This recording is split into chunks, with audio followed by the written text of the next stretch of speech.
गलती से भी मत चले जाना इस अजीबोगरीब अस्पताल में। एक ऐसा अस्पताल जिसकी वजह से एक लड़की की हंसती खेलती जिंदगी बर्बाद हो गई। नमस्कार दोस्तों, ब्लडी सत के आज के हैरान कर देने वाले बहुत ही ज़्यादा खौफनाक से अनोखे डिफरेंट से हॉरर वाले एपिसोड में आप सभी लोगों के सामने मैं एक ऐसी लड़की की कहानी लेकर आ गया हूँ जो बचपन से एक ऐसा सपना देखती थी कि अपने जीवन में आगे बढ़े और कुछ मेडिकल फील्ड में करे। हम सब लोगों के कुछ ना कुछ बचपन में सपने होते हैं। इसी तरह की एक ख्वाहिश लिए ये बड़ी हुई थी। अब जैसे तैसे करके बढ़िया तरीके से इसने अपनी नर्सिंग की पढ़ाई कंप्लीट की। असम के एक बहुत ही छोटे गांव में रहा करती थी, जिस गांव से तो लोग बाहर निकलकर कुछ अच्छी नौकरियां अच्छी पढ़ाई करने की सोचते भी नहीं थे। वहां पर रहने वाली जुनाके नाम की लड़की अच्छे से अपनी पढ़ाई कंप्लीट की और अब नौकरी की तलाश करने लगी। नौकरी की तलाश में कुछ समय तक भटकी, लेकिन आखिरकार उसे जब नौकरी नहीं मिल रही थी तो उसकी मुलाकात एक रिश्तेदार से हुई और उन रिश्तेदार ने बताया एक ऐसे हॉस्पिटल के बारे में जो कि उनके गांव से तकरीबन 15 किलोमीटर की दूरी पर स्थित है। एक ऐसी जगह पर स्थित है जिसके आसपास बहुत ही कम घर हैं। कह सकते हैं कि एक हाईवे में मौजूद हॉस्पिटल था। ऐसा बहुत ही कम होता है, हाईवे वगैरह में हॉस्पिटल जैसी चीज़ें कम खुलती है, ये रिहायशी इलाकों में खुलती है। लेकिन यह हॉस्पिटल कईयों साल पुराना था, कहा जा सकता है कि 100 साल के आसपास। खैर 2016 के टाइम पे वो यहाँ पर एक एप्लीकेशन लगाती है नौकरी के लिए और उसकी एप्लीकेशन एक्सेप्ट भी हो जाती है। जुनाकी बड़ी खुश हुई, उसके परिवार वाले भी बड़े खुश हुए। एक तरफ जहाँ इनके गांव से कोई भी आगे बढ़कर बड़ी जॉब नहीं कर रहा था, जुनाकी एक नर्स बन चुकी थी एक अच्छे खासे हॉस्पिटल में, जो भले ही दूर था लेकिन सैलरी अच्छी दे रहा था। 2016 में वो वहाँ पे अपॉइंट हो जाती है और डे शिफ्ट में काम करने लगती है। 1 महीने तक बहुत बढ़िया से सब कुछ चलता है। एक तरीके से वो भी काम सीख रही थी, एक इंटर्नशिप टाइप की चल रही थी। इसके बाद एक ऐसा टाइम आता है कि हॉस्पिटल का स्टाफ ये कहता है कि अब हमारा हॉस्पिटल 24/7 हो रहा है, तो नाइट शिफ्ट में भी लोग काम करेंगे। तो जुनाकी और कुछ लोग थे जिनको नाइट शिफ्ट में डाल दिया जाता है। जुनाकी वहाँ पे नाइट शिफ्ट में अपना काम करना शुरू करती है और पहली ही रात को एक रानी नाम की सीनियर नर्स उसे मिलती है।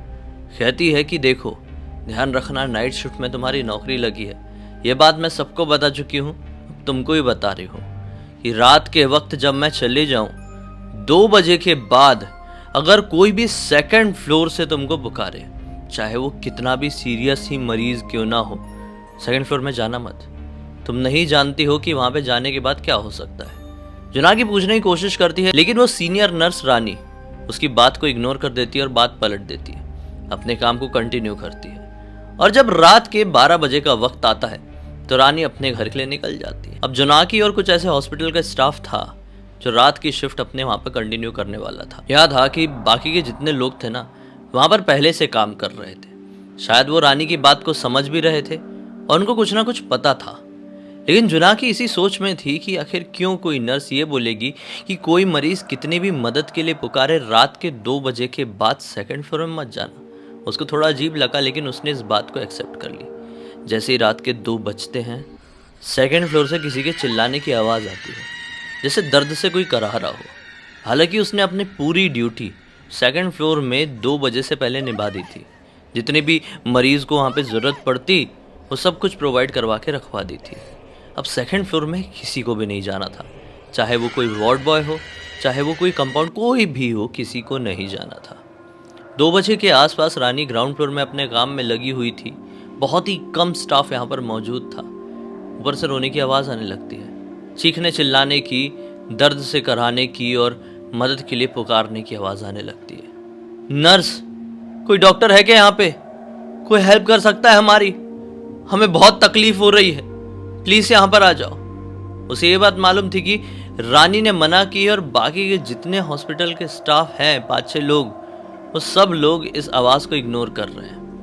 ये भी इग्नोर कर देती है, अपने काम को कंटिन्यू करती है। अब सुबह का वक्त आता है, सभी लोग यहाँ पर पहुँचते हैं और अब इसकी छुट्टी हो जाती है, घर चली जाती है। इस तरीके से 1 हफ्ते तक चीज़ें कंटिन्यू चली।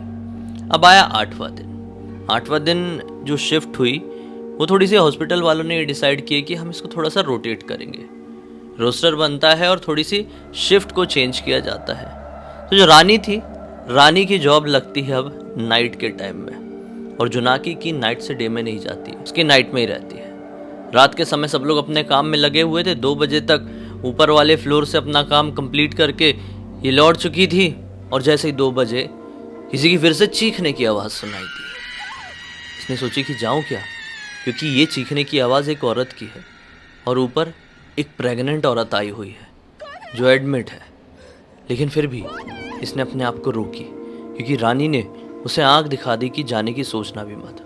ये सोचने लगी कि बेचारी प्रेग्नेंट है, उसको लेबर पेन तो नहीं हो रहा है। ये कैसी नर्स है, ये मुझे ऊपर जाने से क्यों रोक रही है? ये सवाल बार बार जुनाकी के दिमाग में आने लगे। अब क्या होता है, लगभग 3 बजे का समय रहा होगा। रानी अपने किसी काम से हॉस्पिटल के पीछे वाले इलाके में गई थी। रहा होगा कुछ भी काम। फिर अचानक से एक बच्चे के रोने की आवाज़ आने लगी। अब ये सोची कि अरे, अभी तक तो वो औरत चिल्ला रही थी जो कि प्रेग्नेंट थी, लेबर पेन में तो नहीं थी, कहीं जो उसका बच्चा हो गया और अब वो रो रहा है। ये घबरा गई और अपने आप को रोक नहीं पाई। भागते सीढ़ियों के सहारे 2nd फ्लोर में पहुंच गई। 2nd फ्लोर में पहले पहुंची तो ये पाई कि जितने भी मरीज हैं गहरी नींद में सो रहे हैं और हर मरीज का जो रूम था, मतलब हर एक मरीज को एक अलग अलग रूम अलॉट होता था 2nd फ्लोर में। हर एक मरीज के रूम को बाहर से लॉक किया गया है। उस लॉक में लाल रंग का धागा भी बंधा हुआ है। इसको ये चीज़ देखकर अपनी आंखों के ऊपर विश्वास नहीं हुआ। इसने सोची कि अब तक जब मैं आ रही थी यहाँ पे ऐसा कुछ भी नहीं था। नाइट शिफ्ट में, मतलब जब मैं अकेले काम कर रही थी यहाँ पे कोई ऐसा ताला नहीं लगाता था, कोई ऐसा धागा नहीं था। लेकिन आज जब ये रानी रुकी हुई है, सीनियर नर्स यहाँ पर, तो आज मैं ये क्या देख रही हूँ? हर एक पेशेंट के रूम के सामने ताला लगा है एक लाल धागा बांधकर। इसको समझ में नहीं आया। ये देखते लास्ट वाले कमरे तक पहुंच गई। कुछ भी समझ में नहीं आया। फिर अचानक से पीछे से किसी की हलचल समझ में आई। इसको लगा रानी या फिर कोई वार्ड बॉय यहाँ पर आ गया है। अब मेरी तो बैंड बजी। ये फटाक से पीछे पलटती है। क्या पाती है कि पीछे एक लंबी सी औरत खड़ी हुई है। उसने काले रंग की साड़ी पहनी हुई है। इसके हाथ में एक बच्चा है जो बिल्कुल मरी हुई जैसी हालत में है। पहले तो इसे ऐसा लगा कि बच्चा सो रहा है। उसने कुछ ढका भी नहीं हुआ था। बिना कपड़ों का शरीर था उस छोटे से बच्चे का। नवजात शिशु था पूरी तरीके से। इसने सोची कि औरत कौन है, जब सबके रूम के सामने ताले लगे हुए ये बाहर कैसे घूम रही है अपने एक ऐसे बच्चे को लेकर जिसको इसने कुछ उड़ाई भी नहीं हुई है। जब उसने उस औरत की शक्ल को ध्यान से देखी तो वो औरत इतनी ज्यादा दुख में लिपटी हुई थी जिसकी कोई लिमिट नहीं थी। इसने उस बच्चे की तरफ ध्यान से देखी, उसकी सांसों को नोटिस करने की कोशिश की तो ये पाई कि उस बच्चे की सांसें तो चल ही नहीं रही है। ये घबरा गई, पीछे हटी और बोली कि तुम्हारा बच्चा ठीक तो है ना? अभी तक उसके रोने की आवाज आ रही थी लेकिन अब कोई हलचल समझ में नहीं आ रही है। औरत ने जुनाकी की तरफ ध्यान से देखी, अपना सर आगे बढ़ाई और जोर जोर से रोना शुरू कर दी। जुनाकी को उसकी आवाज कान में चुभने लगी, डराने लगी। वो घबराकर जैसी भागने की कोशिश की तो मानो वो औरत उसको भागने से रोकने लगी। उसके रास्ते में सामने आ जा रही थी। फिर अचानक से वो बच्चे को अपने गोदी से गिरा दी और वो बच्चे का शरीर अब बढ़ने लगा। जुनाकी की हाइट तकरीबन 5 फीट 9 इंच की थी, लेकिन वो बच्चा अचानक से खड़ा हो गया। अभी तक जो बच्चा नवजात शिशु दिखाई दे रहा था वो अब एक मैच्योर्ड इंसान की तरह दिखाई दे रहा था, लेकिन अभी भी मरा हुआ, जो अब खड़ा हो चुका था, जिसकी हाइट 5 फीट 9 इंच की जुनाकी के सामने काफी ज्यादा लंबी दिखाई दे रही थी। ये बहुत ज्यादा घबरा गई। सामने देखी तो ऐसा लगा कि कोई ज़ॉम्बी या फिर कोई मुर्दा खड़ा हुआ है। इसको कुछ समझ में नहीं आया कि वो किस तरह का रिएक्ट करे और जोर से चिल्लाई, ब्लैंक होकर वहीं पर बेहोश हो गई। अब क्या हुआ कुछ नहीं पता। सुबह का वक्त आया, किसी ने जोर से झंझोड़कर जुनाकी को उठाया। ये उठी और अपने आसपास देखी।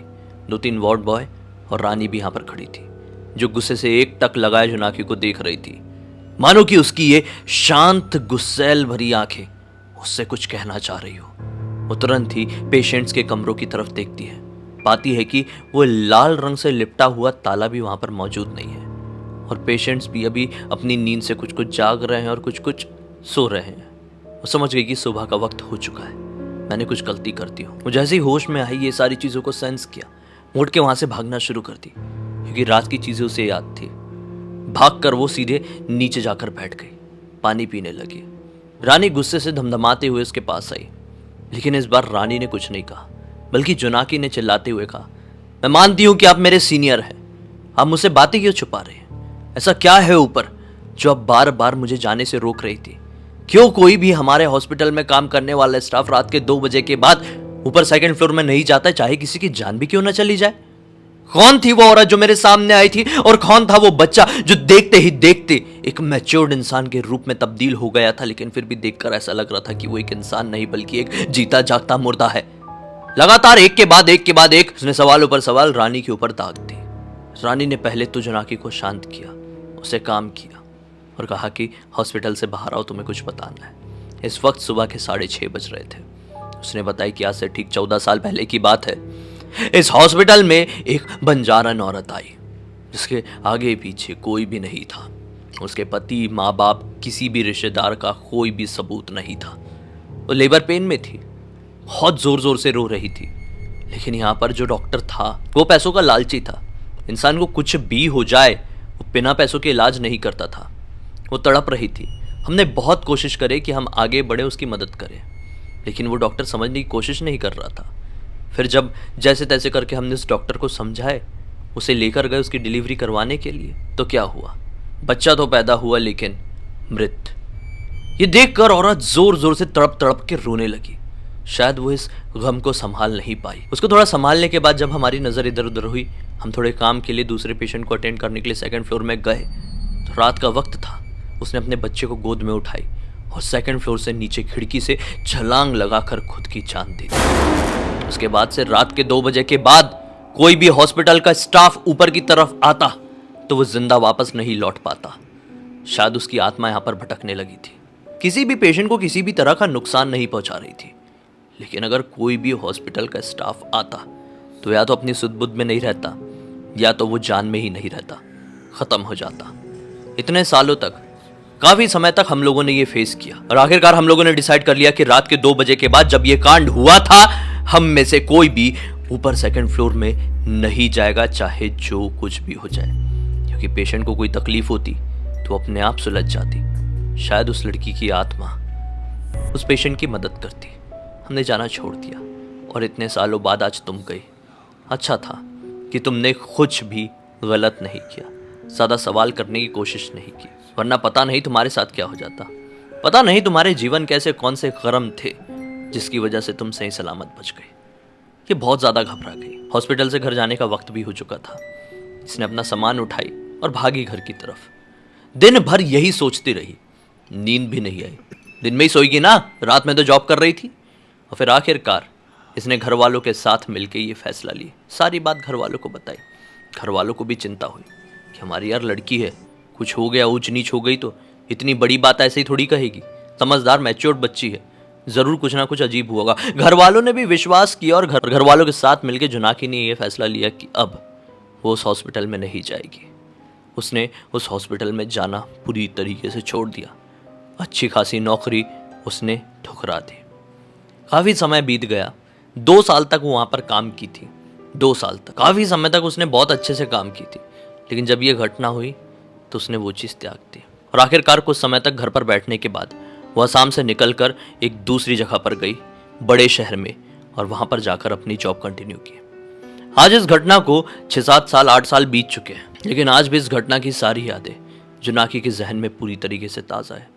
इस पूरी की पूरी घटना की जानकारी मुझे किसी और ने नहीं बल्कि जोनाकी की बहन मौसमी ने इंस्टाग्राम पर लिख भेजी है। जब मैंने ये घटना पढ़ा तो मैं अंदर से सिहर सा उठा। मैंने सोचा कि ये पढ़ने में जब इतनी ज़्यादा अजीब लग रही, इतनी ज़्यादा दर्दनाक लग रही है, तो सोचिए जिसके साथ हुआ होगा उसके ऊपर क्या गुजरी होगी, उस लड़की के ऊपर क्या गुजरी होगी जिसकी मदद कर सकता था वो हॉस्पिटल स्टाफ, लेकिन चंद पैसों की लालच में उसके दर्द को ठुकरा दिया गया और आखिरकार उसने मृत बच्चे को जन्म दी। वो उस दर्द को बर्दाश्त नहीं कर पाई, वो भी मर गई और आज तक उसकी आत्मा इतने सालों से दर्द में भटक रही है, प्रेत योनि में फंस कर रह गई है। उम्मीद करता हूँ दोस्तों इस घटना के जरिए आप लोगों को मनोरंजन तो मिला ही होगा और साथ ही साथ एक बहुत बड़ी सीख भी। क्या सीख मिली है कमेंट सेक्शन में ज़रूर बताइए, मुझे आपका इंतज़ार रहेगा। अब तक इस वीडियो को देखे है तो लाइक जरूर कर देना, चैनल को सब्सक्राइब करके बेल आइकन दबा के ऑल के ऑप्शन में क्लिक करना है, क्योंकि इसी तरह के हैरान कर देने वाले खौफनाक वीडियोस डेली आप लोगों के सामने लेके आते रहता हूँ। इंस्टाग्राम की लिंक इस वीडियो के डिस्क्रिप्शन बॉक्स में मिल जाएगी, क्लिक करके डायरेक्टली वहां पर पहुंच जाना।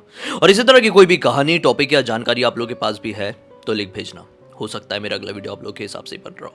तो चलिए कल फिर से मिलता हूँ दोस्तों, तब तक के लिए बहुत बहुत धन्यवाद। आप लोग का दिन शुभ हो।